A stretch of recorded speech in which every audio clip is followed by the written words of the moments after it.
Awareness అని 3 భాగాలుగా ఉంది. ఒకటి ఏంటంటే ప్రతి వాడు ఓటర్గా నమోదు చేసుకోవాలా, రెండోది ప్రతి వాళ్ళు పోయి ఓటేయాలా, మూడోది మంచి వాళ్ళకు ఓటేయాలి. ఫస్ట్ 2 ఈజీ, సెకండ్ థర్డ్ మీరు చెప్పినట్టుగా చాలా డిఫికల్ట్. సో మనం ఏం చేసినామంటే లాస్ట్ 15 ఇయర్స్లో నెట్వర్కింగ్ అంటే వాచ్ అని చెప్పేసి సిటీలో ఉన్న సివిల్ సొసైటీస్ అంతా కలుపుకొని ఒక ప్రోగ్రామ్ చేసినాం.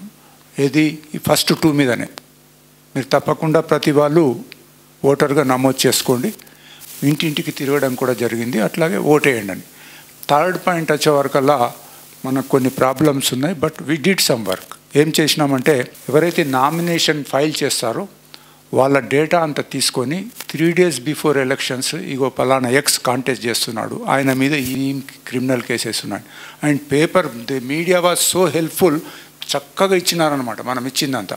ఎందుకంటే వాళ్ళకు confidence forum for good governance ఇస్తే 2 times వెరిఫికేషన్ చేసుకుంటారు, తప్పులు ఉన్నాయని చెప్పి. సో ఆ చిన్ని ప్రయత్నం చేసినాం. బట్ నేను కూడా మీతో ఫుల్లీ అగ్రీయింగ్. ప్రజల దగ్గరికి పోయి మీరు డబ్బులు తీసుకోవద్దు, మంచి వాళ్ళకు ఓటేయండి అంటే ఇబ్బందికరంగానే ఉంటుంది. మనకు బలం చాలది, మనం అందరం మోస్ట్లీ సిటీ బేస్డ్ ఉన్నాం కాబట్టి దాని మీద ఆలోచించాము. బట్ ఫస్ట్ 2 మాత్రం మనం చేయగలుగుతాము. I'm in contact with other sister NGOs. వీలైతే నెట్వర్కింగ్ చేసుకొని ఫస్ట్ 2 ఐటమ్స్ మాత్రము మనం చేస్తాం.